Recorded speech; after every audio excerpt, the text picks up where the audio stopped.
ಎಲ್ಲರಿಗೂ ನಮಸ್ಕಾರಗಳನ್ನ ತಿಳಿಸ್ತಾ ಇವತ್ತು 24/6/2024 ಕುವೆಂಪು ನಗರ ಉಡುಪು ಗಣೇಶನ ದೇವಸ್ಥಾನದ ಮುಂಭಾಗದ ಉದ್ಯಾನವನದಲ್ಲಿ ಇವತ್ತು ನಮ್ಮ ಉಪೇಂದ್ರ ಅವರ ಹುಟ್ಟುಹಬ್ಬದ ಪ್ರಯುಕ್ತ ಇವತ್ತು ಪರಿಸರ ಉಳಿಸಿ ಪರಿಸರ ಬೆಳೆಸಿ ಅಂತ ಹೇಳ್ತಾ ನಮ್ಮ ರಾಜ್ಯ ಸ್ನೇಹ ಬಳಗದಿಂದ ಇಲ್ಲಿ ಗಿಡ ಹಾಕಿದ್ದೀವಿ.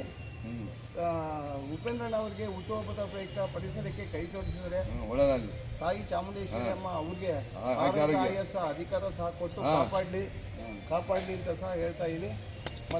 ಮತ್ತೊಮ್ಮೆ ಹುಟ್ಟುಹಬ್ಬದ ಶುಭಾಶಯಗಳು ಹೇಳ್ತೀನಿ. ಇಲ್ಲಿ ಬಂದಂಥ ಅನಂತಪ್ಪನಮ್ಮ ಅವರು, ಪ್ರಕಾಶಣ್ಣ ಅವರು, ಸಣ್ಣಪ್ಪಣ್ಣವರು ಮತ್ತು ರಾಜೇಶು ಎಲ್ಲರೂ ಮಹಿಳೆಯರು ಎಲ್ಲರೂ ಪುಟಾಣಿ ಮಕ್ಕಳು ಎಲ್ಲರೂ ಬಂದಿದ್ದು ಅವ್ರಿಗೂ ಸಹ ವಂದನೆಗಳನ್ನ ಸಹ ತಿಳಿಸ್ತಾ ಇದ್ದೀವಿ.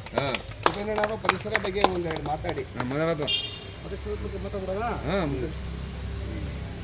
ನನ್ನ ಪ್ರೀತಿಯ ಸ್ನೇಹಿತರಾದ ರಾಜೀವ್ ಸ್ನೇಹ ಬಳಗದ ಕುಮಾರ್ರವರು ಇವತ್ತು ನನ್ನ ಹುಟ್ಟುಹಬ್ಬದಕ್ಕೆ ಹೋಗ್ಬಿಟ್ಟು ನಿಮ್ಮ ಹುಟ್ಟುಹಬ್ಬದ ಒಂದು ನೆನಪಿಗೋಸ್ಕರ ಒಂದು ಪರಿಸರ ಬೆಳೆಸಿ ಪರಿಸರ ಉಳಿಸಿ ನಿಮ್ಮ ಒಂದು ಹೆಸರಿಂದ ಈ ಒಂದು ಗಿಡವನ್ನು ನೆಡೋ ಕಾರ್ಯಕ್ರಮವನ್ನು ಇಟ್ಕೊಂಡಿದ್ದರಿಂದ ನನಗೆ ತುಂಬ ಸಂತೋಷ ಆಗಿದೆ.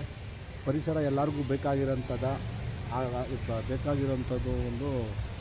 ಎಲ್ಲರಿಗೂ ಬೇಕಾಗಿರೋಂಥದ್ದು ಗಾಳಿ ಎಲ್ಲದಕ್ಕೂ ಅನುಕೂಲ ಆಗೋಂಥದ್ದು. ಎಲ್ಲರೂ ಕೂಡ ಅವ್ರ ಬರ್ತಡೇ ದಿನ ಒಂದೊಂದು ಗಿಡ ನೆಡೋ ಅಂಥ ಕಾರ್ಯಕ್ರಮ ಇಟ್ಕೊಂಡ್ರೆ ಎಲ್ಲರಿಗೂ ಒಳ್ಳೆಯದಾಗುತ್ತೆ ಅನ್ನೋದು ಹೇಳಿ